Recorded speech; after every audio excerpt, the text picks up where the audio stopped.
Hello, this is Robert Picardo, the holographic doctor from Star Trek Voyager, and Commander Woolsey from Stargate Atlantis. If I only get in Star Wars someday, I will have made the trifecta. And you're listening to Kneel Before Pod, because you are smart. Kneel Before Blog presents Kneel Before Pod.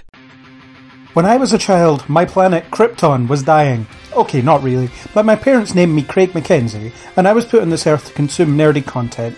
The problem is, there's just so much. So I did my best, until recently, when a website allowed me to force myself upon the world. To most people, I'm a giant nerd who watches too much TV, but in secret, I'm an even bigger nerd who watches even more TV. I do this to talk about it and protect the masses from potentially bad content. This is Kneel Before Pod. Hello, and welcome to another multiversal edition of Kneel Before Pod. I'm your host, Craig Mackenzie. We have just had one of the things I look forward to every year. I speak, of course, of the Arrowverse crossover, which this year took the form of Crisis on Earth X. Crossing over from Earth something, that's what its official designation is, Earth something, is Chris. Hello, greetings from Earth something. It's an Earth, that's all we can say. Yes.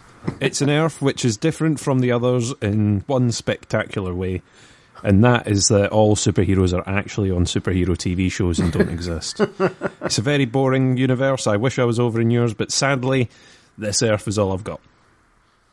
This Earth is where all things exist in TV shows, but I don't have access to them.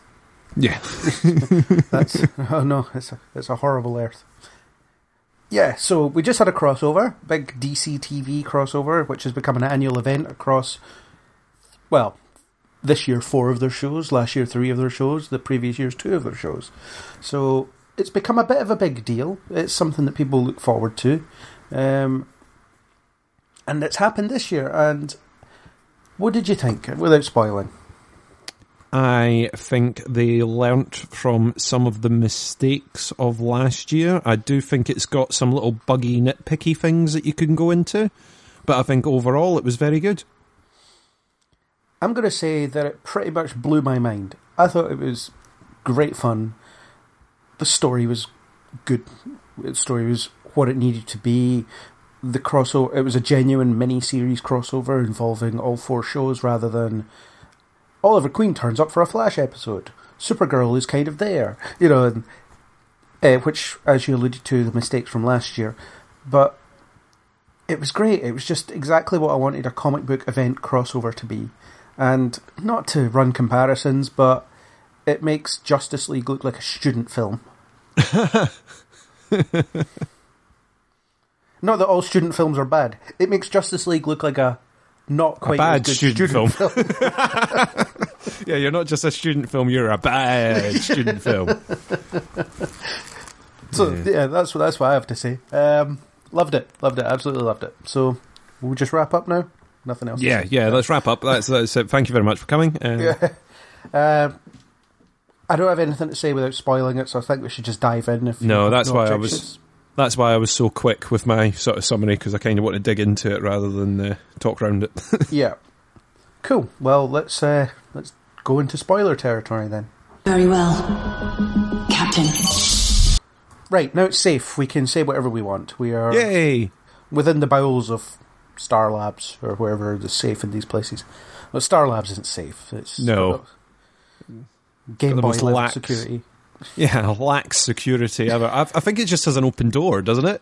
Yeah, it's got an open door policy at Star Labs. You just walk in. Yeah, they don't have conventional locks even. There's no. Yeah, so the story is a good thing to start on, which is basically evil Nazi versions of some of the characters come across to attack them for reasons. And as a comic book story, don't need much more than that. Although what I appreciated about it was that the heroes didn't come together for that reason. They came together for a happier reason. If you like the Iris-Barry relationship, then it's a happy reason. So they came together to witness this wedding, which is fine. That kind of establishes them as friends outside of their costumed antics.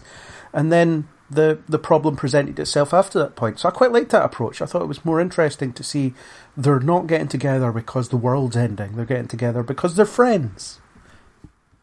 Yeah, I mean, I really liked that. I liked the fact that it was, from the off, it was a crossover, which I think is one of the big gripes that we had last year, is it was kind of separate, especially in the sort of Supergirl side of it, which is always a difficult thing because they are in a different Earth, in a different chronology. It's kind of very difficult for them to crowbar them in.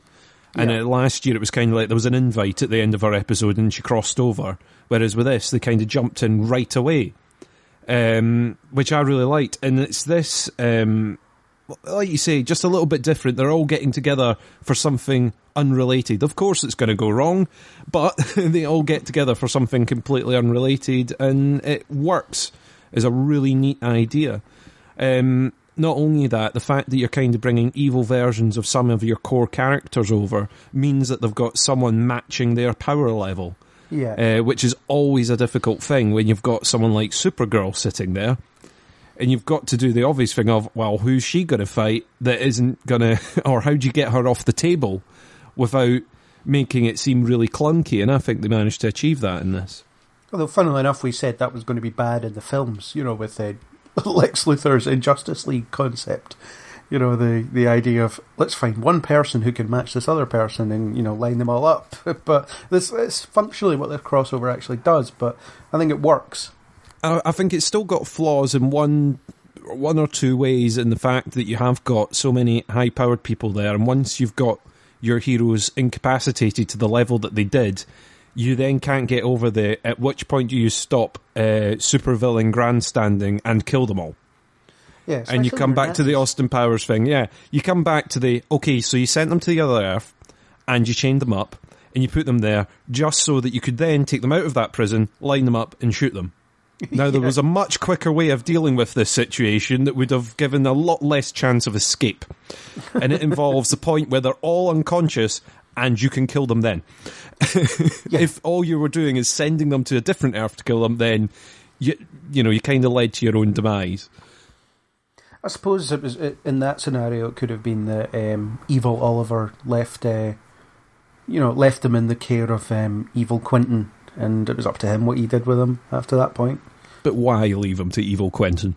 I'm assuming evil Quentin is as competent as non-evil Quentin. At which point you go, well, I'm not leaving them with him. Hey, non-evil Quentin's, he gets stuff done. But whatever. Some stuff, yeah.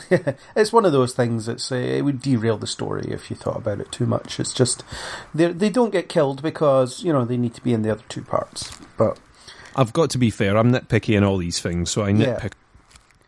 Yeah, I'm very nitpicky sometimes, but I think most of the issues didn't really bother me here, and I think the way it told its story was fine because it clearly established the stakes. You had evil versions of most of the villains turning up, and they had their kind of bottomless pit of henchmen that everybody else could fight, and the quite simple objective, at least for some of it, of we need to get Kara so that she can perform a heart transplant, or she can be the donor of a heart transplant to evil Kara, who is dying. That's quite a kind of subdued, very, very small motivation, and it's like, it tells you a lot about the people the evil people on Earth X, the idea that they do care about each other and the length they're willing to go to. And plus, evil Oliver is very like non-evil Oliver, because Oliver would go to whatever lengths to save the people he cares about as well.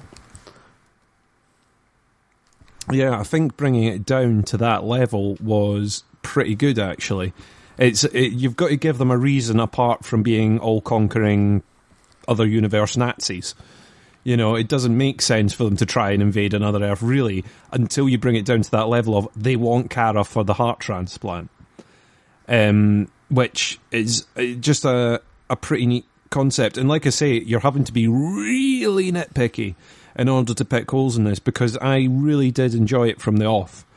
I was I was, after the trailer, I was really bigging it up and thinking, this is going to be good, this is going to be good, this is going to be good, please don't disappoint me, and it didn't at all. I watched the first episode and instantly wanted to watch the next one, you know. Yeah. Well, I really appreciated how well the story was told, because it did keep the characters as a focus, but also it didn't specifically make the crossover about any one character. I mean, the main characters were essentially the leads in all 4 shows, so, you know, Kara had a prominent presence, Oliver was pretty prominent, Barry was, of course, very, very instrumental to it all, and for Legends they picked Sarah, Jax and Martin, who were their focus. The rest of the Legends got pretty short shrift, and most of Team Arrow were just kind of there in the background as well. Team Flash, not so much, except Wally, as usual. You know, Wally, you bugger off, you need to protect Joe and stuff. See you later. Oh, Wally, you're back. Wally, leave. I was like, oh. And he did so well during the wedding as well. He was like catching bullets and stuff, and then it's like, Wally, we need you to bugger off. We can't possibly have 2 speedsters. That would be stupid. Yeah, it's gonna make winning this far too easy. Away you go. We couldn't possibly put Joe and Cecile and whoever else on the Wave Rider to protect them. No, that would be stupid. No, we've got so many places we could put them right now, but they need a speedster to protect them from the Nazis. So. Let's drop them off in the 1960s. No one will look for them there. Something like that. But no, whatever. Bye, Wally.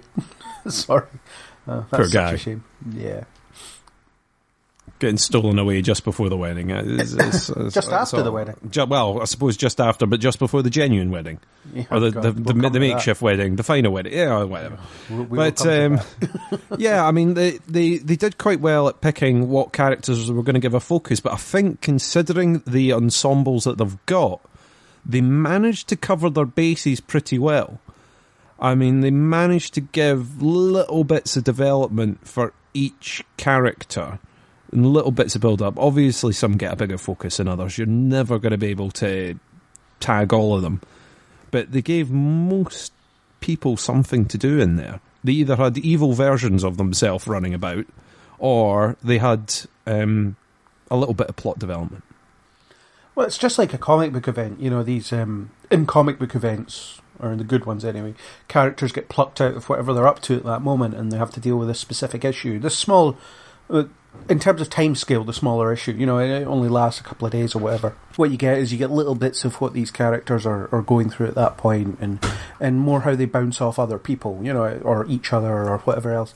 But the thing is, if you don't get a little bit of why you like Supergirl, then there's no point in her being there. You know, if you don't get a bit of Oliver and what he's up to, there's no point in him being there. There could be anybody. So you have to get that balance between the characters doing what they are in service of the story that they're in, but you also have to get a bit of why people like them in the first place. You know, you have to get that balance between what fans of the characters will expect and what they actually need from them for this story. And I think they did that. Oh, most definitely. I do think that they managed to run around, even in that first episode where you get everyone replying to the RSVP. That was a great way to introduce everybody, and then it was a great little tour around. Oh, we've not heard back from anyone. What about Oliver and Felicity? Oh, we've not heard. And then you cut over to them, and you sort of cut between each of them trying to respond to their RSVP. Yeah, and they're all having a kind of normal day as well. Oliver's fighting ninjas. Barry's fighting King Shark, who's somehow escaped from Argus since last season, but whatever. Kara's fighting a Dominator as a reference to last season. And I just thought that was very neat, yeah. It was so last year. Yeah, the Legends are messing stuff up in merry old England. And it's a good way to bring them all in. And here's what they're up to just now. But the fact is, they all wait till the day before the wedding to RSVP. What dicks? All of them. Especially the time-travelling ones. Surely the time-travelling ones are the last people with the excuse. Yeah. They could go back in time and reply to the RSVP the day after. Sorted. Well, it's funny how Mick was invited over, like Ray Palmer or someone like that. I mean, to my knowledge, Ray Palmer has never tried to kill Barry, whereas Mick has. I did think that was a little bit weird. Why would you have him there? But fair enough. I'm guessing in real world stuff, it's probably actor availability or something along those lines. Yeah. Or because Mick is immensely entertaining and Ray not so much. Not that he's not entertaining, also a point. but Mick is more entertaining. So that's possibly one reason. But yeah. So yeah, you get everyone together and like the Supergirl stuff, you get her entire cast for that one scene pretty much, and then her and Alex come over, and it's interesting how little of Supergirl is in the Supergirl episode. And interestingly, I saw other websites that aren't mine reviewing the crossover per episode, because websites like the AV Club, they've got different writers who cover each of the individual shows. So, Supergirl's covered by someone and Arrow's covered by someone else and so on. So what they were doing was reviewing the episodes of their show. And the Supergirl writer was pointing out that as a Supergirl episode, it's not a very good one. That is part of where it falls down a little bit, is if you go, right, if people were watching these shows in isolation, then a lot of it is not going to make sense. And I think we said we had the same issue last year, where there were some quite big plot developments outside of their own shows that you would then be on the Next Again episode going, well, whoa, hang on. When did this happen? When did that happen? Oh, right, it happened on a Legends of Tomorrow episode. Right, okay, now I understand. And I think that will have been a problem. However, I think to get the crossover that we've enjoyed so much, you needed to break those boundaries between the shows up. Where you had bits of Legends of Tomorrow development thrown in on a Flash episode, you had Flash episode developments on Supergirl, you had Supergirl developments. Not so much throughout this. You had a little bit of character development. I'm trying to remember the sister's name and it's going completely out of my head. Alex gets a little bit of development through this. I would say she gets quite a bit, actually. Well, yeah, that's the thing. I mean, it's her getting over our relationship thing, and that builds throughout it, which gives a bit of development. I don't think Kara gets so much by the end of it, apart from maybe a story or something that will come up in an episode. So for the Supergirl angle, I think it doesn't really throw much forward in there, especially in her episode, because her episode kicked it off. That was more of a Flash episode that she had than a Supergirl episode. Yeah, because it was about their wedding. Yeah, it was about their wedding, and I don't even think you had much of the Supergirl cast even at the beginning. I think she was fighting a Dominator. Everyone was there for that one scene. Yeah, she fought the Dominator. There was a bit of talk in the DEO. She was back in her flat, and then she was over in the other Earth, and that was it. Yeah. Apart from sort of Wynn turning up in Evil Earth. General Shot. Yeah. As he would constantly refer to himself. General, yes. General, yeah, that was... Yeah. So, and I agree with you there, but the counter to that is it's not an episode of Supergirl, right? It's the first episode of Crisis on Earth X. It has its own title card. Yes. All 4 episodes, they had its own title card for this event. So therefore, I don't think it's fair to say that they are episodes of whatever, because, I mean, I probably think the one that felt like most of itself was the Legends of Tomorrow episode. The last one, because that had more Legends of Tomorrow characters in it, and it focused on a pretty major event involving a Legends of Tomorrow character, or 2 characters. So, in a sense, that's probably the one that comes closest to being an episode of its own thing. But, like, the Flash episode, the 3rd one, had very little Barry in it, actually. Yeah, I mean, the thing is, I completely agree with you. I do think you've got to take this almost as a standalone little mini-series of its own. I don't think you can play them as episodes of that show, despite the fact there's developments in there. But I do think that if people have gone, I can't be bothered with that Legends of Tomorrow, I don't like that. I like The Flash, but I don't like Legends or whatever, I'm not going to watch that. Will have found that they're having to watch these bits, and there's little bits that they then won't get because they haven't been watching the other shows. We've got the benefit of having watched all 4. But in theory, if you only watch The Flash, then you won't care about the other stuff that's talked about anyway, so it's immaterial.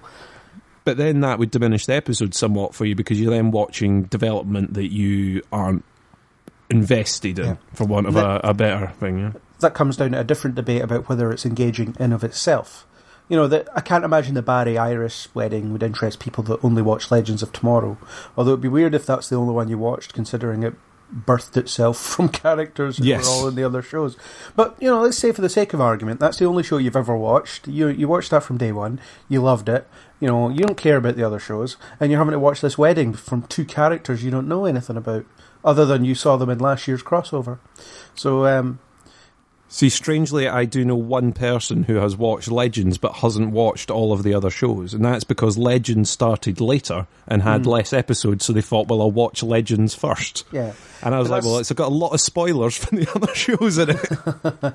That's got to be a relative minority, though, right? Oh, I think what the whoever pays money for this is banking on the fact that people who don't watch all of the shows will watch all of them this week. Mm-hmm.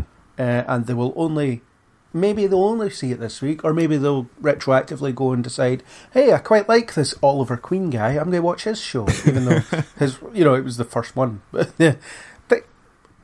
for the sake of argument, you know, or people that haven't watched Supergirl might be like, hey, Kara's pretty cool, I'll watch her show now, you know, and then... Yeah, her and Alex are pretty neat and do all that. I mean, I do think what it's likely to do isn't so much, like you say, with Arrow, it was the first one, so the chances are a lot of people have seen a bit of Arrow. But it might make people go round and go, do you know what? I'm going to give that another go. I'm going to go back and watch some of that now. I'm going to catch up on what I've missed. I think there is an element of that, even with the Flash storyline stuff, that people might go, oh, do you know what? I might watch a little bit of that now. Yeah, although I'm considering I watch all the shows and I don't care about the Barry Iris relationship. You know, anybody that doesn't watch the Flash and has to sit through this dreck doesn't. You know, it's probably not going to enjoy it that much.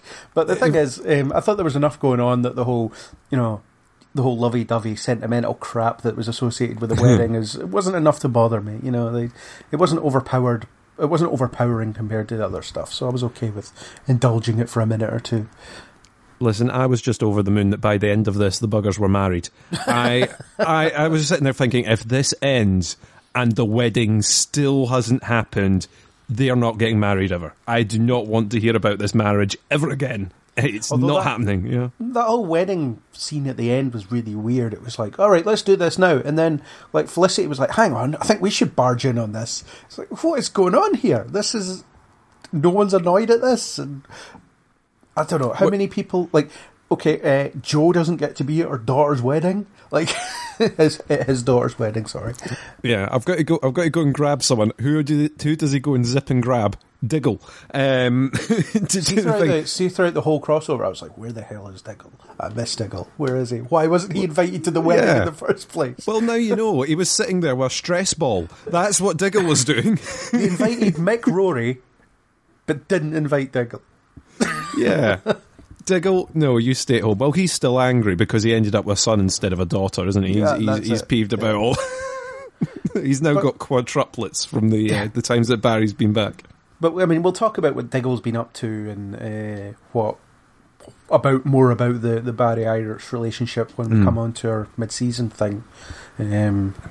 Next week, in terms of recording, God knows in terms of when listening. But we've got one episode left till the mid-season, so we'll be covering that fairly soon. But and I'm glad that it doesn't really factor in other than the wedding stuff, which is, you know, you can take it or leave it, and I'd rather just leave it. But because it did have a lot of the sentimental stuff, and, you know, when it got to the vows, they were pretty riddled with cliches, and it was just so frustrating to watch some of the time. But it's what you come to expect from this relationship, because it's just not that engaging, at least not to me. And even the Felicity Oliver thing, that was just manufactured angst for the sake of manufacturing angst. You know, this whole, I don't want to marry you rubbish. I couldn't care less. Especially when there's evil Nazis everywhere that you don't really have time to be talking about this. There's a time and a place. Yeah. I did think it was like a bit of bad timing where they're standing there at the wedding reception, and that's when he decided to not quite but sort of propose. But I think it's that relationship all over, isn't it? They're both kind of very awkward in it and can't make it work in a way. But it's another relationship that I'm glad is sort of seems to be settling to get rid of a lot of the issues. But like you said about the Iris and Barry relationship, I suppose we'll talk about that more in the mid-season than we will during this. Yeah, and I mean, I quite like that they use the wedding as an excuse to get everyone together. That makes sense. People like to go to weddings. People invite their friends to weddings. Their friends just so happen to be superheroes that exist in another 3 TV shows. Absolutely no problem with that. And I quite like how the majority of the first part was spent just characters talking to each other.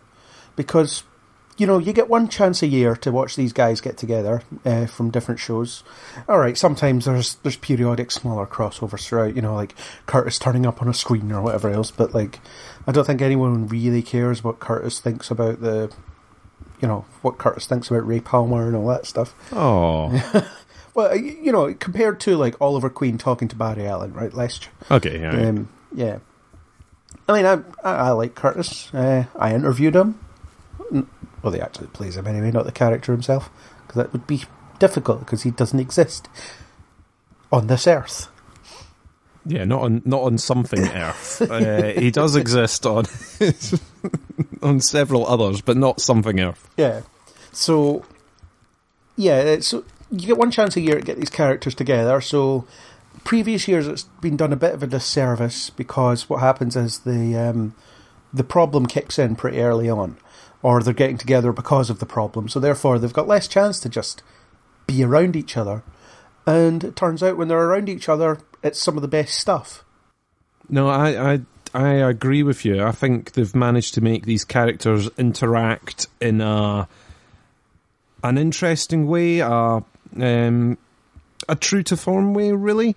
You've got all the IT geeky people from each show all sort of merged together quite well. You've got all your action characters that gel quite well, and the little fun that happens in between, the Mickey taking and the thing, I just think it's great. You know, they've really built on those relationships. And like you say, normally you only get a little token person on a screen or someone on a phone or a quick conversation or, you know, bits like that. But having them all meeting up and chatting, interacting, and seeing each other's combat styles isn't really what I want to say, but the way each of them responds to the same situation. Yeah. You know, so, you know, you'll get Oliver's reaction is, you know, we should hit them hard. Kara's is more, we should talk and try and find an easier way around this. You've also got all your non-superpowered members that are running about as well. The sort of, not B team isn't what I'm wanting to say here, but it's kind of what I'm going for, you know. All the ancillary people that are more ground level, street level heroes rather than flying about, or at least attempting to fly about. I mean, I even liked Oliver's, you know, the little bit they do where you've got Flash and Supergirl arrive at the site and then they're waiting and standing there waiting for Oliver to turn up on his motorbike. I love that. And he looked so, I don't know, he just looked so hurt, I suppose. He was just like, just a reminder, super speed, I don't have it. And they were just standing there looking impatient. It was really funny. Yeah, we're just waiting for you to turn up. I thought there was loads of nice little interaction moments where you're going, yeah, that's how they would sort of react to that thing, you know? Yeah, and of course, Sarah gets another conquest in the form of Alex, which, as soon as they started talking, I was like, I know how this is going to end up. Well, it's, you know, Captain Kirk, I tell you what, that's her idol, surely, because she's just sleeping her way around the multiverse, isn't she? Yeah, but that ended up being a really good through line, at least until until the end, really, because what you had was Alex felt guilty about the fact that she had this one night stand and she'd never done that before because she's been a lesbian for less than a year and was in a relationship for most of that time. So, or she's been out as a lesbian for less than a year, but presumably been that all her life. So, but the whole idea that she can just not feel guilty about stuff. She can just have a bit of fun, and Sarah's a good person to do that with because she's not going to hold her to any higher standards or have any expectations from her. And then Sarah's the one who's able to tell her, no, trust your instincts because your instincts are good. Don't go crawling back to Maggie because the problem you have still exists. And then she's able to think to herself, all right, I might be upset about what I've done, but I feel like I've done the right thing. And that was an important lesson for her. And yeah, she has the most development out of any superhero character in this crossover. All two. Yeah, no, I just think that was such a fun thing to do, and you're thinking, yeah, of course they would get together. As soon as they start talking, I was like, oh yeah, I can tell where this is going, and the sort of competitive drinking, and then you're like, and cutscene, and there it goes. You're like, all right, brilliant.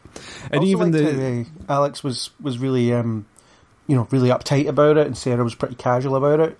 She was like, yeah, you fell out of bed this morning, you alright? And she's like, shut up. Trying to keep it a secret, and I was like, she's just going to end up rocking up and saying, oh, you left your pants, or whatever, I just thought that's the only way it was going to go, wasn't it? Yeah. But yeah, it was a good little thing, and, it might be insensitive to think that the only two lesbians would, or in Sarah's case, bisexual, the same-sex characters would be the ones to get together, but and maybe it is, but I also quite like the way they handled it as well. I think it's just Sarah playing to type, isn't it? I mean, in every episode of Legends of Tomorrow, you're thinking, is Sarah going to hook up with this character? Probably. Is the, I think I was wrong in my prediction about when she would hook up with that Agent Sharp woman, but which hasn't happened yet. We can discuss in the legends of the mid-season cast. Yes, we will. It's a completely different thing, but for the purpose of this, it was fine. It's a pairing that I quite liked because they kept showing us how similar they were. They had the bit where they did that sort of simultaneous dress rip during the wedding fight. Yes. And they're both pretty capable hand-to-hand combatants in their own ways. So the fact is, they worked as a pairing. Yeah, I mean, you saw them fighting back to back, taking everything as a team. I thought it was a good pairing for them because, like you say, they're both similar skills. I know that Alex isn't quite a trained assassin, but still pretty good at hand-to-hand combat. Yeah, she kicks ass, and so does Sarah. So therefore, fine, decent choreography. Yeah, I thought Oliver, other than dealing with the fact that he has an evil twin and that Felicity doesn't want to marry him, didn't have an awful lot to do as such. I mean, the fact is, he was definitely the natural leader of the group, as he often is, just because he's experienced. The people look to him to share the benefit of that experience. But one thing I would have liked to see a bit more of, and with Kara as well, is the fact is, whenever you have this evil twin thing, the natural thing is the nature versus nurture debate. Is the circumstances of their upbringing enough to inform who they are, or are they naturally good or bad people? Innately, which it's an interesting debate, and these episodes seem to go with the whole premise of nurture is the winning factor when it comes to shaping who people are, which is fine, although you don't really see Oliver react to the fact that all he is like the circumstance of his upbringing away from being evil, or Kara, if she hadn't been raised by the Danvers, would be evil. They don't seem to worry about the fact that, hang on, we were so close to not being good people. And I mean, I didn't want them to spend an awful lot of time on it, but it would have been interesting to have a bit of lip service to it at least. That's true, but I think it is laid on in a way. It is one of those things that you can take away from it, the nature v nurture thing. I suppose a little comment or something wouldn't have gone amiss, but I mean, it's definitely there these are just alternate scenarios. If this had played out this particular way, how would it have been? Yeah. And there is a bit of Kara versus evil Kara's perspective. So, and they do have similar outlooks, it's just the perspective is very skewed. So Kara, she's all about, I'm going to use my powers to protect people. It's all about, being a symbol of hope and stuff like that. And whereas evil Kara sees it as being a symbol of strength and ruling over people rather than protecting people.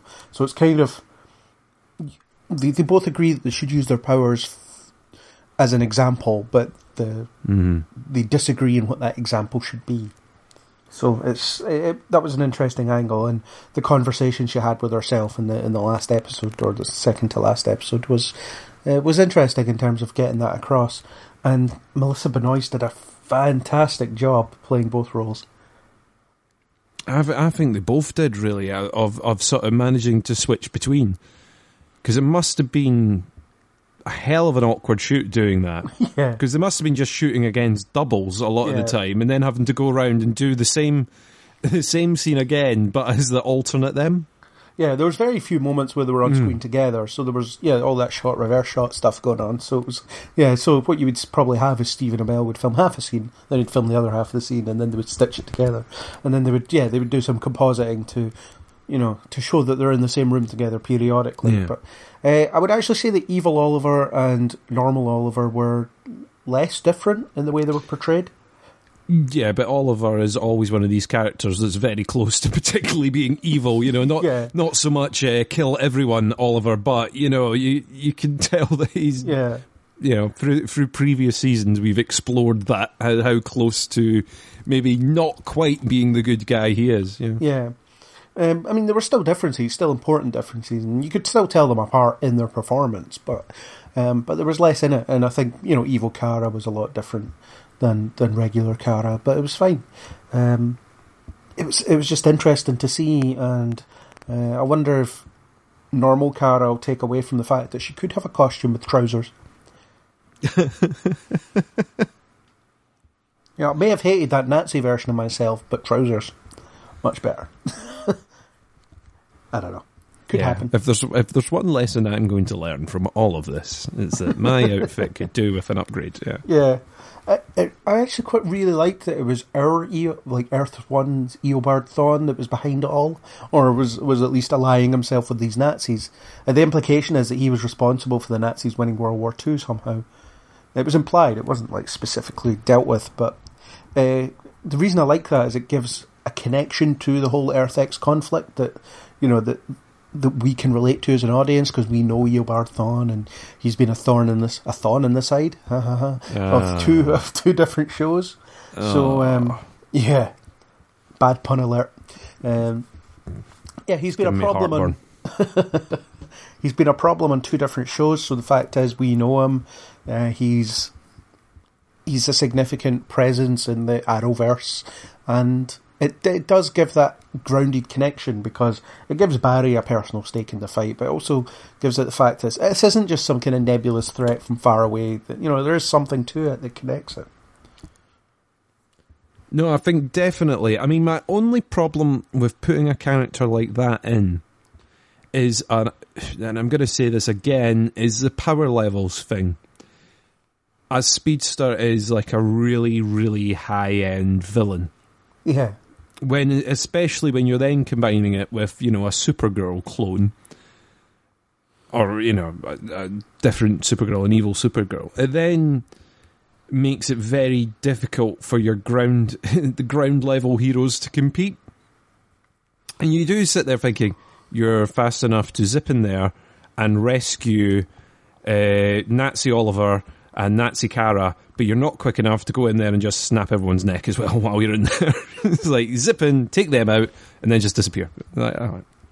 Well, I suppose certainly in the larger scale fights, they managed to get around that. So, oh yeah, in the larger scale ones, they did very well. I mean, I really liked the scene where you sort of see the big fight taking place, but then they slowed it down, panned round, and you see that there's this entire other fight that must have, in Speedster terms, lasted a couple of days, I'm guessing, as they're running about in the middle, fighting each other. I just thought was a really neat way of doing it, where they suddenly would speed everything back up again, but you could tell that the two Speedsters were fighting in there. I just thought it was very neat. You saw the blurs, flying about.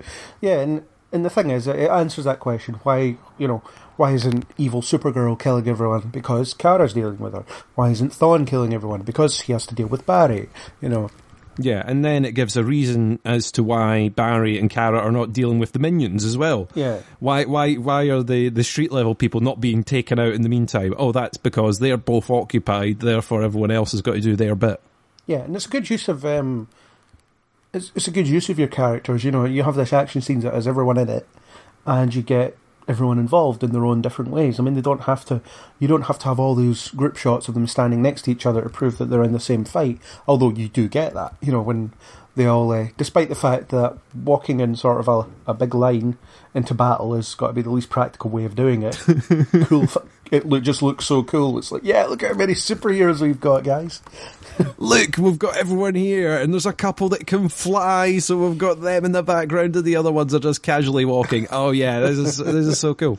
I mean, but it's one of these better things. CGI than Justice League. Well, that's it. I mean, this is where it brings up a lot of the Justice League stuff, and if you want to hear us pull apart Justice League limb for limb, then there's another podcast for you to go and check out. It'll be there in the show notes if you need a direct link, but it's in here with everyone else. But it's one of those things where it shows how much it pays off if you build up these characters first before bringing them together. Yep. What makes that kind of shot where they're all walking together and they're all fighting together more awesome is the fact that you've seen them all develop individually and you're like, oh my god, this is them all combined and fighting together, and it makes you squee inside. Yep. Where in Justice League you're not really used to half the characters in the first place, and you're kind of like, well, I've got nothing invested emotionally in all these people coming together and fighting. So yeah, I do think that's kind of where it improves in Justice League a bit, is you've got an enlightened interest in them. Yeah, and in terms of fan service, this had a lot of it, and it wasn't gratuitous. It was just, like we said before, when it's a little moment, it feels earned. So, I mean, one of my favourite bits was the bit where Kara said to her doppelganger, General, would you care to step outside? Which is the same line that Superman says to Zod in Superman 2. And it's like, it's a piece of fan service because it's a line that everyone will remember. If you've seen that film, if you're a big fan of that film, you'll remember it. But it works in context as well. So it's perfect. And it's little things like that just kept me really engaged as a fan, because it just kept calling back to these various little things. These little, these previous little team-ups and things. I like the bit where, Reverse Flash mentioned that he'd fought Kara's cousin in the future at some point, so maybe we'll get Eobard on Supergirl at some stage. That'd be nice. Yeah, definitely. No, I would like to see that fight. Yeah, although maybe there's an Earth 1 version of Superman that just isn't out yet, because Harry does specifically mention that there are 53 Earths, 53 Kryptons, 53 Karas. So where's the Earth 1 version? And that's the question that nobody's asked yet. And Earth X has all of the characters coexisting as well. That's true, actually. So you've got Kara and Oliver in the same... Yeah. Yeah, I didn't think of that, actually. The first fight you see is Oliver versus James as Guardian. And Wynn, of course, he's there. Wynn's there, yeah. So that's the two combined. Yeah. So you have to assume that there are versions of these characters, if not on the Earth, but they are native to that universe. So at least the human characters would be there. I mean, I would imagine Alex Danvers is kicking about somewhere, and so on. James Olsen, etc. They haven't specifically said anything about them. Of course, not as yet, but I'm surprised that this wasn't the opportunity for them to say, hang on, what did happen at Krypton on this Earth? Is it still there? And then Kara has an interesting choice about, could I go to Earth 1 and visit Krypton? Maybe. Because it may not have blown up. Or maybe Superman is just in Kenya or something, looking at lions. Kara could be in her pod somewhere, not on Earth yet. Anything, any of these things are possible, but it does give us the potential for these things to coexist, because they do on another Earth. So there, something to think about. We had some pretty big events. Obviously, it was announced earlier in the year that Victor Garber would be leaving Legends of Tomorrow. What wasn't announced is how that would happen. This crossover tells us how. He dies, and I was extremely moved by the way they handled it. I thought it was very, very sad and very well done. It was very sad, and I know this is more for the mid-season of Legends than it is for this chat about how they've handled it overall. But they led us down one path for so long that when they sort of did a bit of a switch on it, I was like, oh no, I thought he was going to get his nice little happy ending. It's like, this is so gutting. You know, I did think it was like, oh, they're gonna separate out. They're going to be able to go their separate ways. He's going to go off and have a nice retirement somewhere, and it'll be all lovely. And then you're like, oh no, what have they done? And even you, I mean, when Jax is sitting there going, don't run into the bullets, you're thinking, no, don't do it. I know how this ends now because I know you're leaving. Ow. Well, the thing was, I was, it didn't really occur to me at the time, even though it probably should have, but when Cisco fashioned the serum, that's like the Chekhov's gun of the episode. And if you don't know what Chekhov's gun is, it's a concept in fiction where it specifically uses a gun. If you mention that there's a gun in chapter 1 or whatever, you have to have used that by the end of the story, otherwise there's no point in it being there. So if you take the crossover as a mini-series, that serum is something that needs to be used by the end of the mini-series, otherwise there's no point in introducing it. Otherwise you're back to Legends of Tomorrow next week, and they're like, oh, remember this thing that Cisco gave us? Do you think we should take it? I don't know, we'll leave it till later. And you've got this thing that they didn't get from anywhere, if you're only from the context of that show, but I mean, that's a separate issue. But the fact is that serum had to be used. Oh, I knew the serum was going to be used, but I was hoping the end was going to be him going off for retirement and Jax going back on the Wave Rider. I was like so gutted. But like you say, handled really, really well. Really sort of poignantly.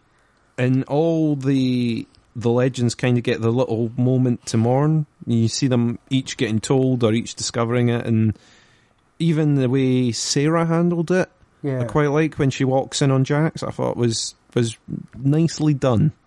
Not just the Legends characters, though, the Flash characters as well. Because, don't forget... He was initially a Flash character, yeah. He was a very prominent part of the Flash for a little while. So the thing is, what happens is, doing it in the crossover, what it does is it gives the crossover stakes, because at the end of the day, what would happen is, if everyone made it out alive, it'd be like, well, that was fun, but, whatever. It's something that happened. But the fact is, someone died, therefore adding weight to it, giving the whole thing a point.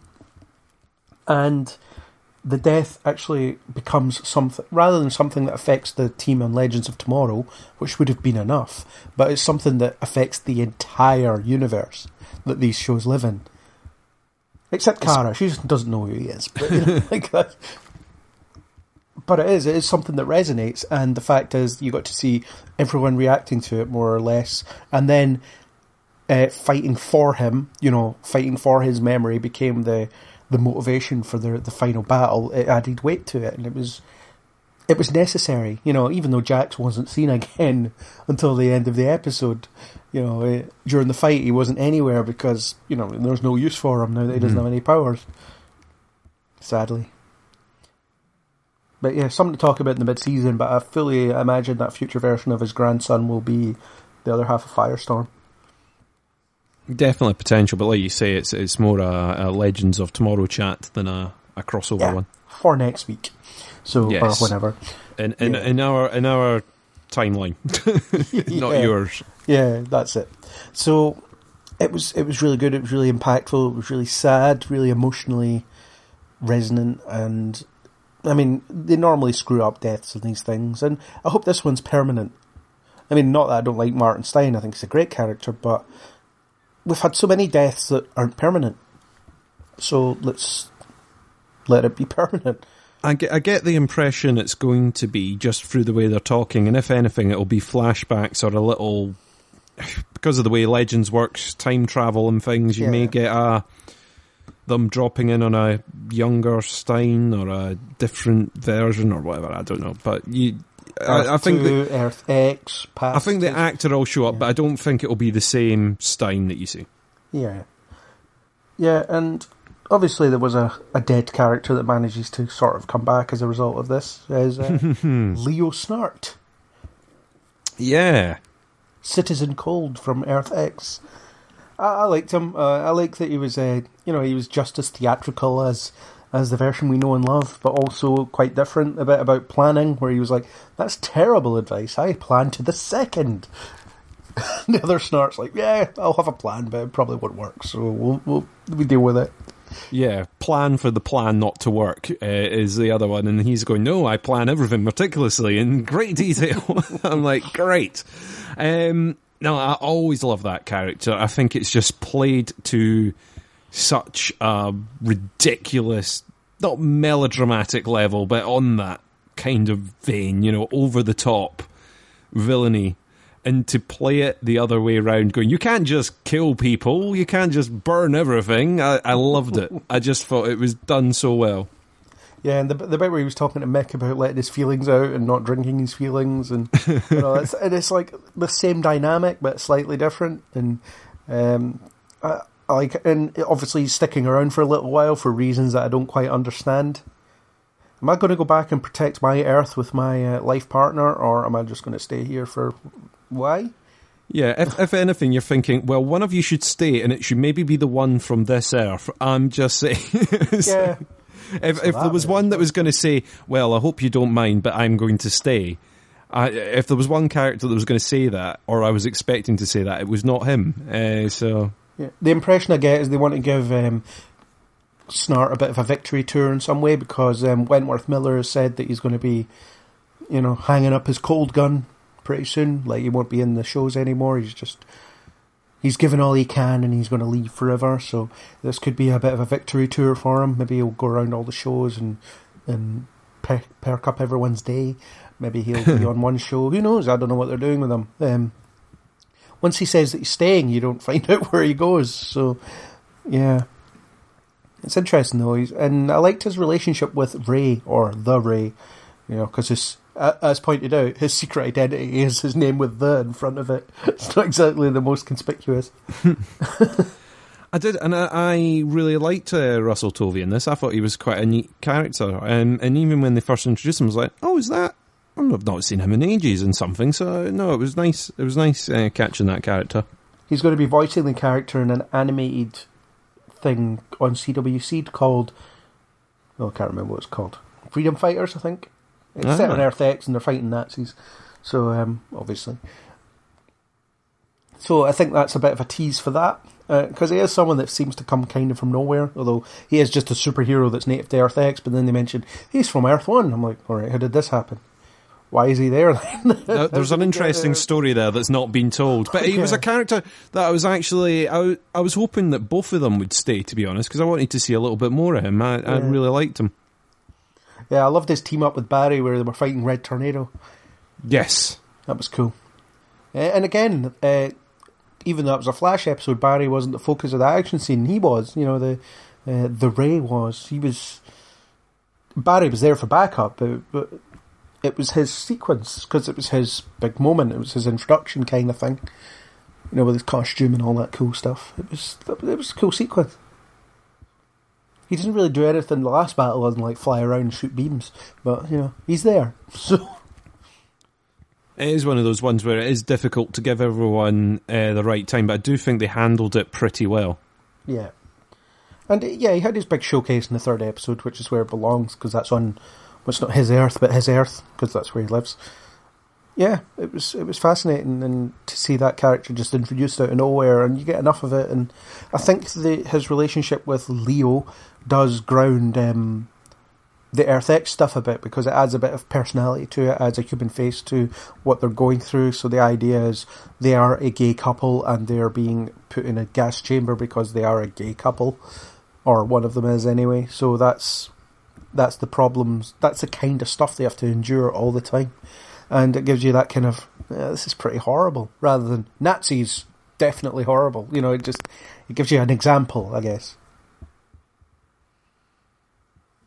Yes, ladies and gentlemen, we present to you Evil Nazis. Yeah, because usually Nazis, that's enough, whatever. Yeah. But we've got to explicitly say that they're evil in this one, just in case their Earth X is Nazis, but they're happy Nazis. We will prove that they are the same Nazis, just a different Earth. Yeah, and it gives that personal touch, which was required, because otherwise it's just like, all right, okay, this is awful, and you have to get away from it. But it makes Earth X worth saving, because there are people on it who are worth saving as well. And you have that open invitation at the end where Barry's like, yeah, if you ever need any help, give us a shout, we'll come over and stuff, which may or may not happen. Yeah, I think there's a chance of a revisit or some form of cross going back there, definitely. Of course, the Führer is dead, so that's encouraging. Yeah, you do wonder how Oliver ended up in that position. Well, see, in the first 2 episodes, I was wondering, I thought it was a bit vague. They kept referencing the Führer, but I don't know if I just missed the point, but was it clear that it was Oliver all the time, or was the suggestion that they were talking about someone else? Well, see, I thought in the first few episodes we were talking about someone else, but then it kind of became implicit at the end it was him.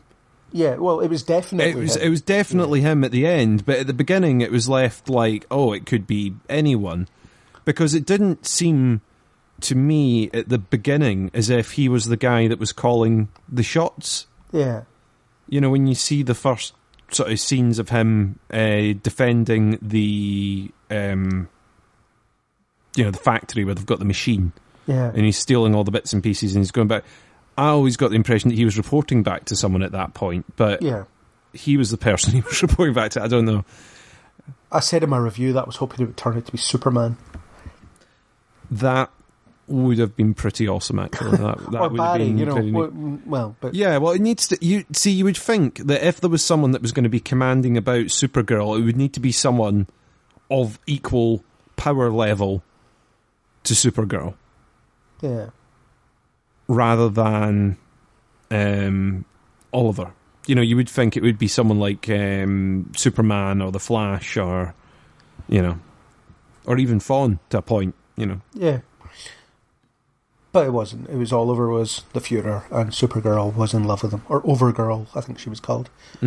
Evil Kara. She was in love with him and married to him for some reason. Whatever. But yeah, they had a relationship. And I think it was just done to get a bit of a shock. It's like, oh my god, look at this. look at who they've put together in this. Wow. I know, Earth X isn't all bad. The implication is that Iris is dead. So, that's alright. That's not fair. I don't wish she was dead. I just wish I didn't have to put up with her most of the time. Although she did get a good showing in the third part, where her and Felicity were sneaking about Star Labs, causing trouble for people. Yes. No, I like it. It's like I said about the street level heroes getting something to do. You've also got to give the people that are not non-combatants, for want of a better word, something to do.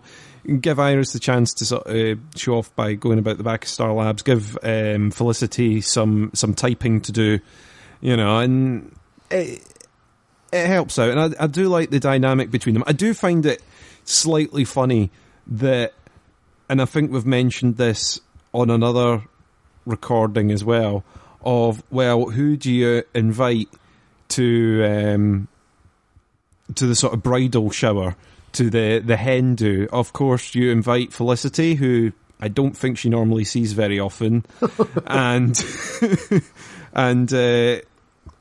Kara is there. It's like, because why not? It was very, very strange invite list. Yeah, Iris hasn't got many friends. It's a shame, poor Iris. Yeah, it's not as if she had a whole life where she was at work and all that stuff. But... No, none of her work colleagues or anyone like that. None of them. They get to be a little bit of fodder in the opening at the wedding. But apart from that, yeah. But yeah, that's a conversation for a future recording. But I mean, what it does is it cements how useless the Nazi henchmen are, because, well, their aim is pretty shocking, and they get taken down by one punch from Felicity and Iris. So whatever, it's not, they're not like too much to worry about. But it's standard sort of video game or cartoon henchman sort of dynamic, isn't it? They're just kind of there to upset you for a few seconds or whatever. But it was quite funny. But I also like it that they treated it like, these people aren't going to win the day. They're going to slow them down a bit so that the people that can win will show up. Oh, yeah. Yeah, that at some point they're going to be discovered. They're not going to bring... And I even like the fact that they struggled even just to get the door open. Yeah. You know, it was like they kind of fell at the last hurdle. Yeah. Until the legend showed up and then bailed them all out, of course. Oh, yeah. Yeah. It was actually quite funny because you had that bit with the conversation between Thawne and Kara, where Kara said, my cousin won't let anything bad happen to me or whatever, and then it was Ray that ultimately was the one to save her. It's like, that's true, really. I didn't really think of that, actually. Yeah, my cousin will say, yeah. It's like, well, sort of. I still don't think it beats it was one of the lines that I really, really liked out of last year's, where Ray sort of turns to someone and goes, oh, do you know what? She really, really looks like my cousin. Which I thought was quite a neat thing they did last year. Yeah, but after establishing that, that obviously Ray had went in a relationship with Felicity, and the fact that she also looks like his cousin, because Felicity pointed out that Kara looks very similar to her. So it's, yeah, something they didn't pick up again this year, which is fair enough. In fact, I'm not sure Felicity and Kara shared any meaningful screen time, actually. Not that they should, I suppose. No, I don't think they got a one-on-one. I think you sort of see them chatting to each other in background shots and stuff, but I don't think you got to see any of that on screen, really. Yeah. And Kara's most significant interactions were probably with Alex, and that was about it, I suppose. She talked to people here and there, and she was involved in like group conversations and things like that, but I don't recall anything that she actually... any meaningful chats she had with other people other than her evil self. Yeah, I agree. Yeah.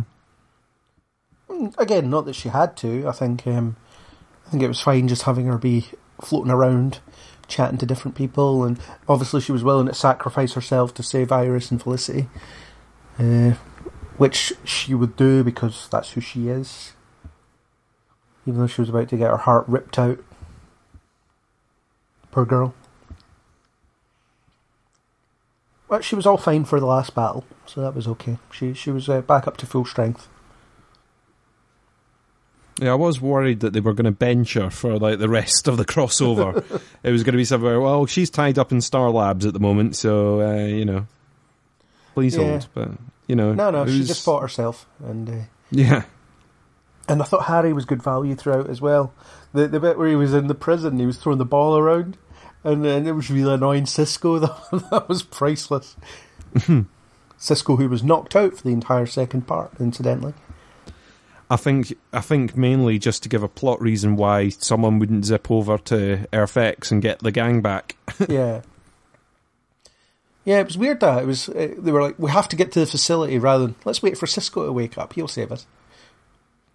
But it was like without any knowledge of when Cisco might wake up, though. That's the thing. Yeah, but characters need to have agency, and you couldn't just have them sitting around doing nothing for the entirety of the third episode. Because you would miss out on that really cool sequence where they were fighting their way through the Nazi facility, which it was just awesome. And that was very much the brawlers, Oliver, Alex, and Sarah just kicking ass. And Leo, of course, with his gold gun. Yeah. I like how you distinctly call him Leo against like Snart or whatever. So I don't know. It's just a nice little touch. I quite like it. In terms of just action in general, I mean, there was quite a few action sequences, and were there any particular highlights for you? I mean, I thought some of the CGI was a bit dodgy, but it's TV, whatever. The Spider-Man Homecoming one. Where Oliver was Spider-Man instead, firing the arrows to the major pressure points. I mean, it did look kind of ridiculous, him just swinging about, and, it looked very, very animated, but I thought it was pretty cool. No, there was a few neat bits. I mean, I kind of liked that initial sort of incursion on the wedding, because it's all quite silly seeing people out of superhero costume trying to wage battle in sort of suits. In their finery. In their finery, all dolled up for a fight. I like telling us that. I've already talked about that sort of final battle where it slows down and you see the Flash sort of fighting and everything else going on in the background in slow motion. I think that was quite neatly done. There was a couple of good little out into little fist fights that you get to see. Everyone got given a little bit to do. You get to see Cisco going in there. You get to see Killer Frost doing a little bit of stuff. It's I like the fact that they've now done that Killer Frost can sort of skate along on ice now. She could always do it. She did that last season as well. Ah, did she? Right, okay, because I forgot about that, and I saw that and went, is that new? Is that a combination, thing. Yeah. I thought very neat, so got to see a lot of that. Yeah, that was really cool when she brought Zari and Amaya up through the on her little ice bridge to get them aboard the Nazi Wave Rider. Yes. Although, if the shields were up, how'd they get through the shields? It's because the window was broken. That's what it was. The window was broken. Or the shields take energy damage, but they don't absorb physical damage. There you go. So the shields were up, and they couldn't fire like laser weapons, but people moving slowly enough could get through the thing. Yeah, there you go. There's some headcanon right there. There's some headcanon. Yeah, let me just spraff that nonsense right there. Yeah, and Zari had very little to do, although she does get her costume. She does get her costume. She does get a nice little costume reveal. But it's one of those things. Is there's always going to be some characters that struggle a bit. And I think as soon as you're a character that's only been introduced in one of these shows and has never crossed over and doesn't have established relations with other characters out with, you're going right to the back of that pecking order, aren't you? Yeah. So it's... And Amaya was kind of the same, although she got... And so was Nate, thank God. Yes. Damn squib that he is. Oh. I guess it takes the man of steel to catch the girl of steel. All right, okay. You just broke her back. I'm pretty sure she would have been okay if she'd impacted the ground as well. I think that would have been fine. I don't know. I think she probably would have been better if she'd impacted the ground. It would have been even weight distribution, surely. I wish she'd just broke his arms or something like that. That would have been... Yeah. It was that smarmy line he got when he opened the cell and he was like, who needs the cavalry when you have legends, or whatever the line was. I was like, shut up. Well, that's just some bad character writing, though, or trying to get a cheesy line in. That's someone's pitched that in a meeting, everyone's hooted, and they've ended up leaving it in. Yeah, and they have to give it to Nate because lame. But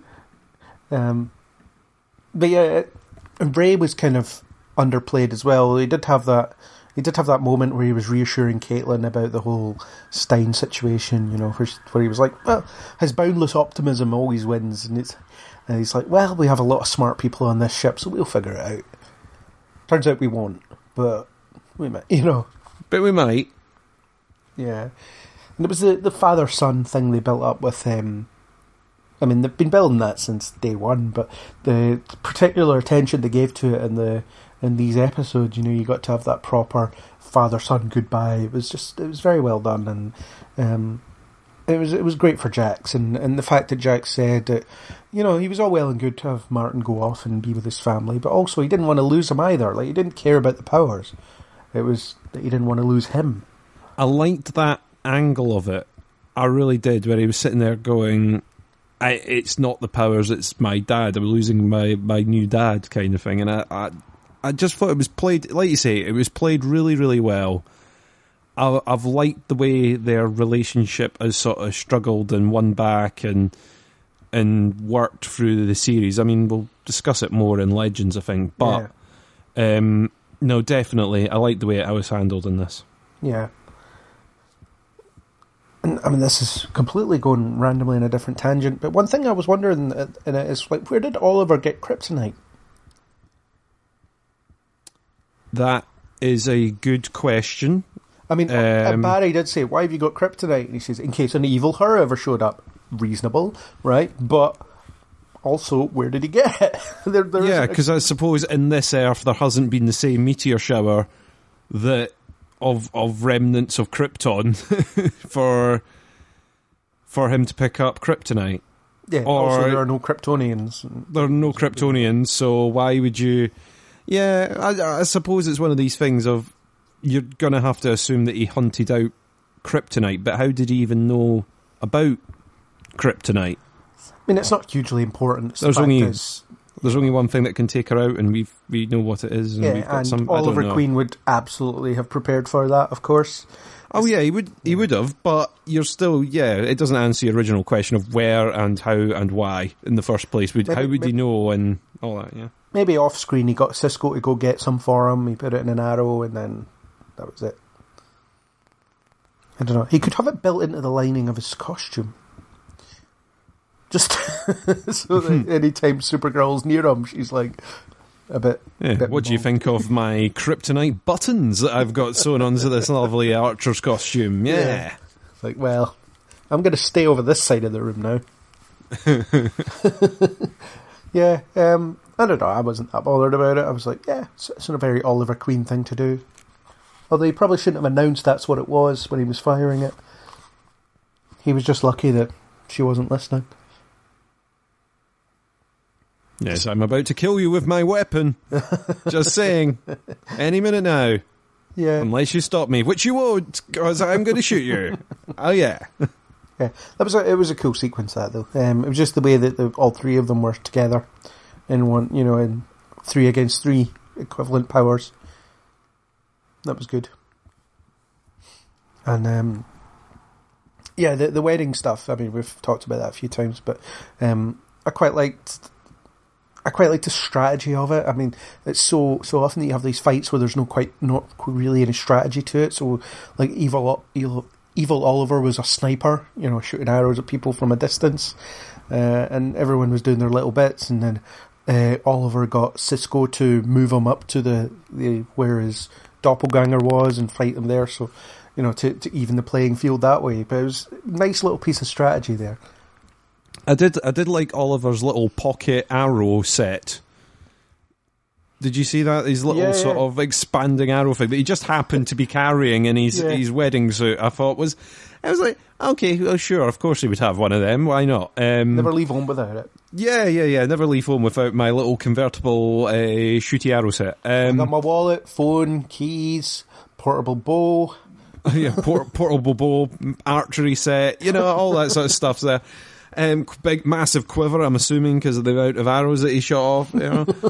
It's, he must have been really weighed down in that suit. But yeah, I like the combination attacks, for want of a better word, where you're using someone like Cisco to breach, someone else to jump through, or the Flash picking someone up and moving them further along when you get in the fight later on where they're disabling the sort of Nazi Wave Rider. We've already discussed that, where you've got a couple of people teaming up in order to do it.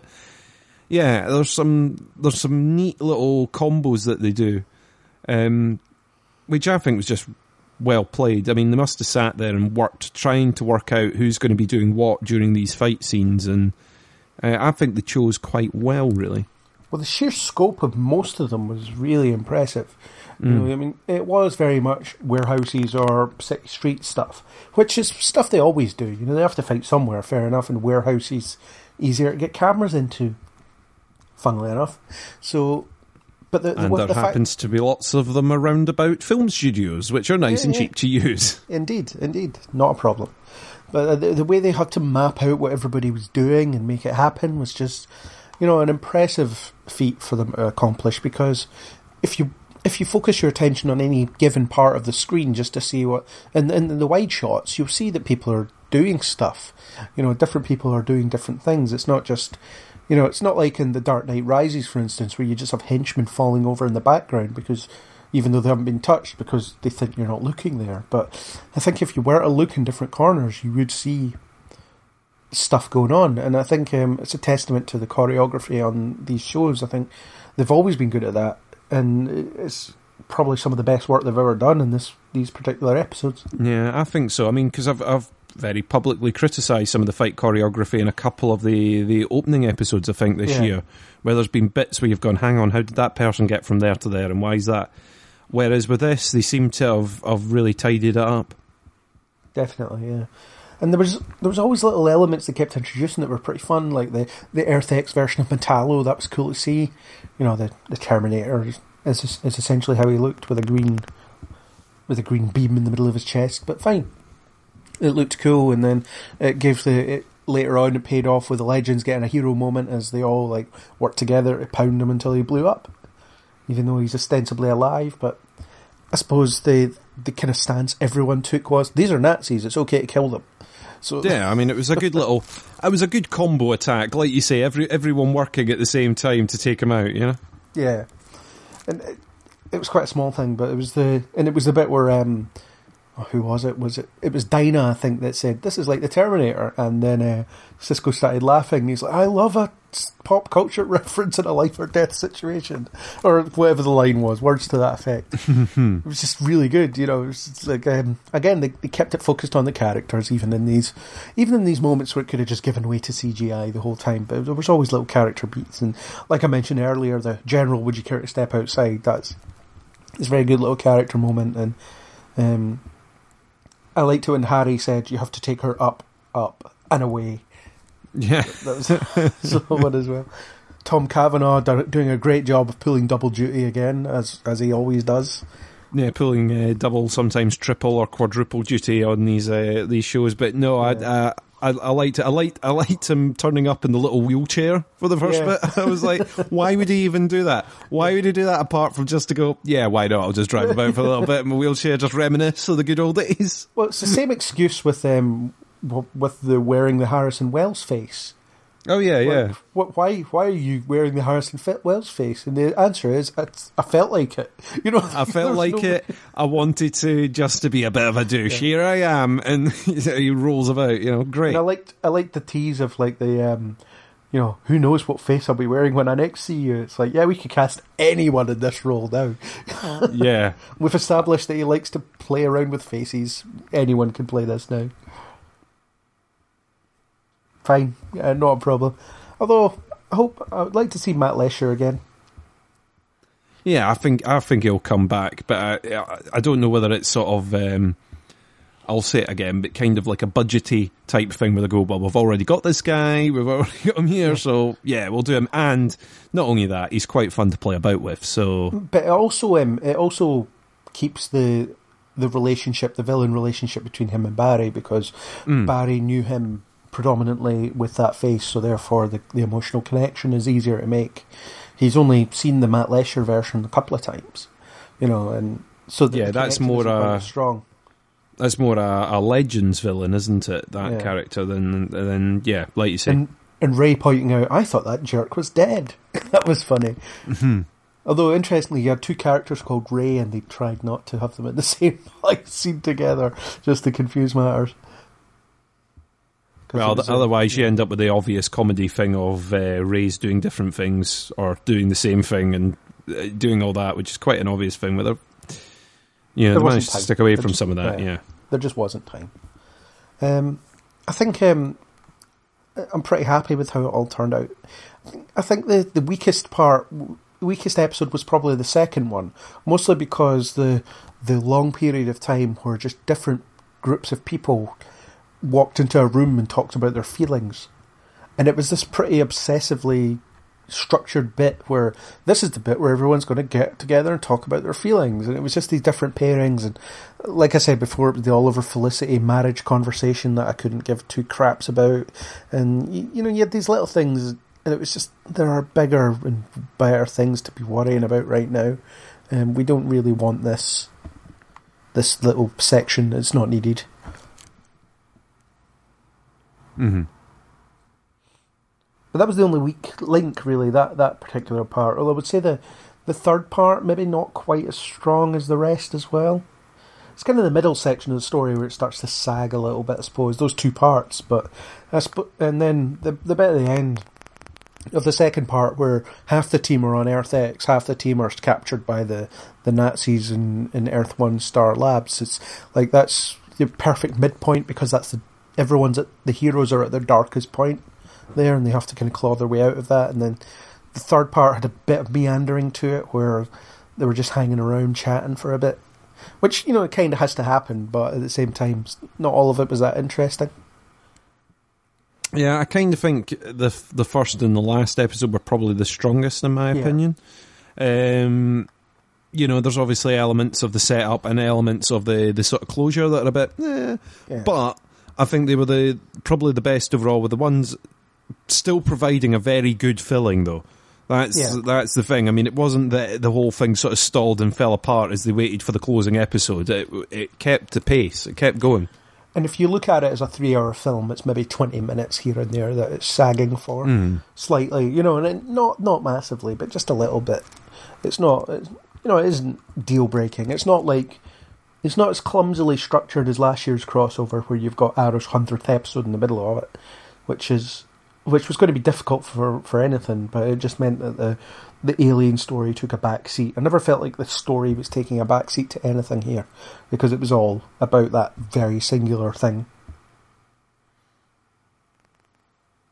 No, definitely. And like you say, there was a reason for it last year, but I do think that they've obviously worked a lot harder on putting together a story that works for all the characters, and the fact that they've managed to integrate it into all the shows, I think, was very well done.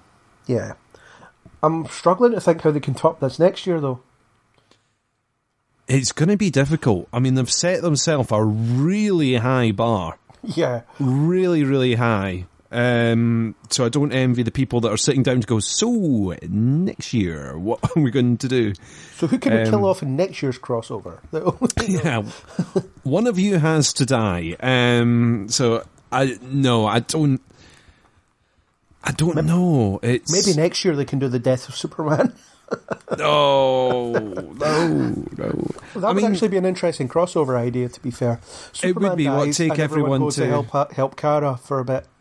Yeah, everyone goes to... Yeah, I suppose it's like you've had Kara crossing over to their Earth so many times that getting the team together to go over to her Earth would be quite a neat solution. Yeah, why not? Let's go with that. Death of Superman. Death of Superman. That's why the prediction. Not? That's the Kneel Before Pod prediction. Death of Superman. Death of Superman. I don't know what else they could do, but I wasn't expecting the story that they went for this year, to be honest, so I'm sure they'll come out with something, if someone had pitched me last year going, oh, guess what they're going to do next year? They're going to do a Nazi Earth invades. Then I would have went, no, surely not, no. No, I think you're pulling my leg. Whereas with this, they're like, yeah, okay, sure, they could do Death of Superman, but I just look forward to seeing it now. I'm quite hopeful, but it all depends on what directions the individual shows take from this point.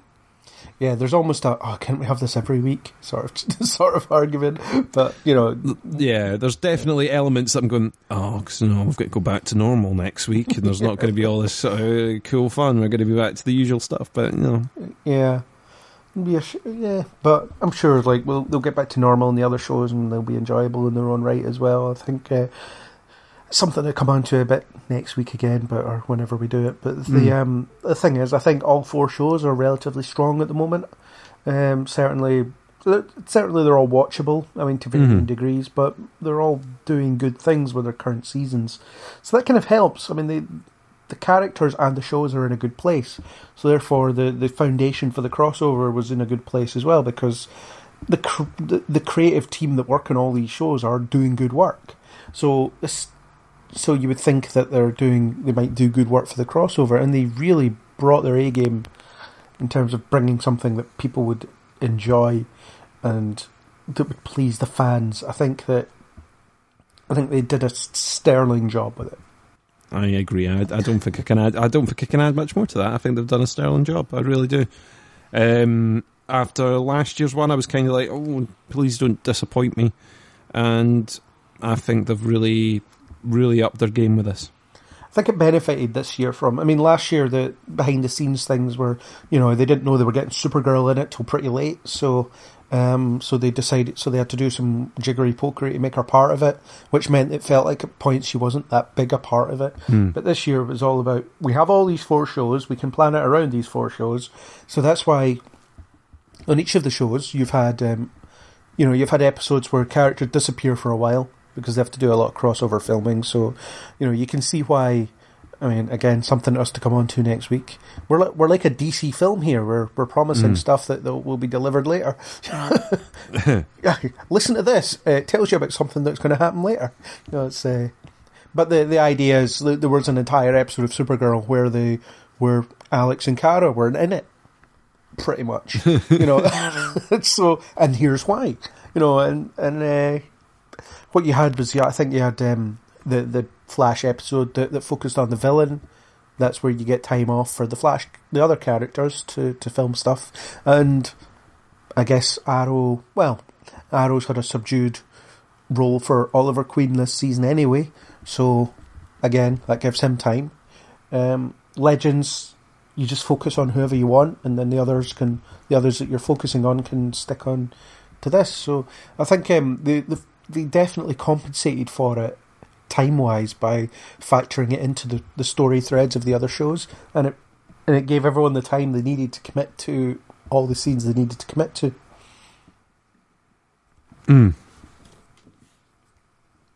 There's, that's my predicted production point of view thing. No, it's spot on. It's one of those things. It's difficult for us to sort of work out what they would get and how it would all put together. I mean, I would like to see some, talking about behind the scenes sort of things. I would like to see some of the behind the scenes stuff on this, because it does look like they must have had a lot of fun doing this. Yeah. So I don't know if they do a lot of behind the scene box setty stuff, but I would like to see it, definitely. Yeah, I wonder what will happen with the Blu-rays for these 4 shows. Will they all have all 4 episodes on them, or do you need to buy 4 Blu-ray sets to get the whole thing? Or will they do a sneaky box set for this? Put all 4 episodes of this onto a little box set, but then also include the individual episodes in the TV show box sets? I don't know. I haven't bought last season's stuff yet. I'm waiting for it to come down in price. But I know that for the previous season, the Legends of Tomorrow introduction stuff that they did on Flash and Arrow, both Blu-ray box sets had both episodes. Ah, so they might include all 4 in it then. Maybe, yeah. Although I'm pretty sure the Supergirl box set doesn't have the musical crossover on it. On this run, which doesn't make sense because it's a significant Supergirl plot movement episode, I suppose. But again, that's a story for another time. But in terms of this, who knows what they'll do? But anyway, it's fine. It's a 4-part opus that they put together, and created a bit of a nightmare for me as a reviewer, it has to be said. Although I ultimately went with night 1 and night 2 as the way I approached it, because that's how most people would watch it. And it turns out I was pretty much the only person on the internet to do that, so, great. I think it worked. It makes sense in the way you did it, rather than breaking it into... Because like we said earlier on, not to tread over ground that we already have, it wasn't really episodes of these individual programs. It was its own standalone thing with elements of development for each of the plots in there. Yeah. And I think the cliffhanger between episode 1 and 2 wasn't that strong anyway. You had they'd all captured Tommy, Merle and Prometheus, but they saved the reveal until the next episode, when that would have been a good cliffhanger sequence to have him unmasked. And be like, oh my god, it's Tommy. And then for everybody who watches only Supergirl, it'd be like, who the hell is Tommy? Who's this guy with the arrows? Who are all these people? Because they've never seen them before, because they only watch Supergirl. But who knows?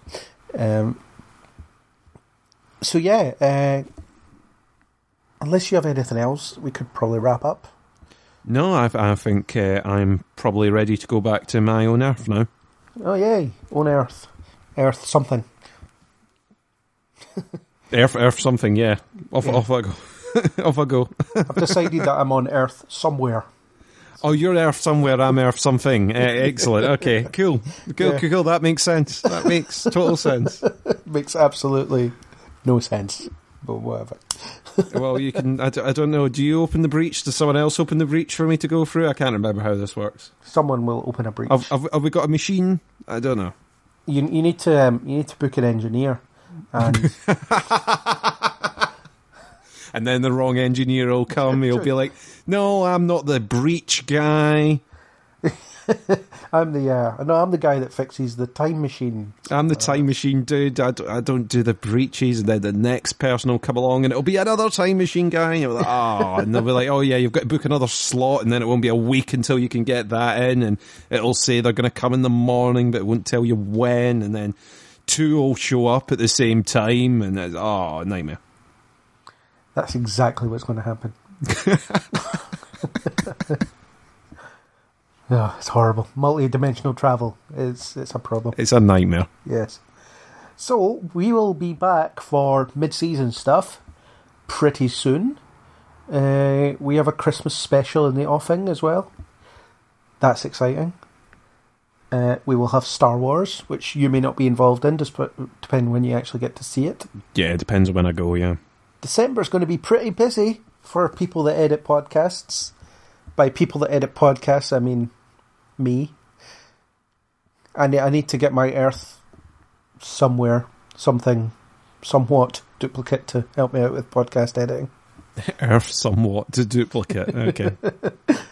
Or the Council of Craigs that can assemble the podcasts. The problem is, it's just us sitting about complaining about how much work we've got to do and not actually doing anything. I would love for the Council of Craigs just to be several different versions of you going, oh, not today. I really want to just do this. I want to chill out today. Yeah. Always demanding. So yeah, December's going to be maybe good or bad, depending on what you think of these podcasts. So, but crossover, final thoughts on crossover, just a wrap-up statement. Really impressive, well made, look forward to seeing it next year. My final thought is the same as my initial thought. It blew my mind by how good it was. And I'm just going to close on that. So thank you, Chris, for joining, and back to your Earth you go. Bye. So, that was our discussion of Crisis on Earth X. One thing we forgot to discuss, but I've picked up in editing, was the mysterious young woman who approached Barry at the wedding. Our working theory is that she is Barry and Iris' daughter from the future, but time will tell. In the meantime, thanks to YouTuber nstens1117 for the supplied music. If you like what you heard here, then hit that subscribe button on iTunes, YouTube, or any major podcasting app. And join us on the next Kneel Before Pod.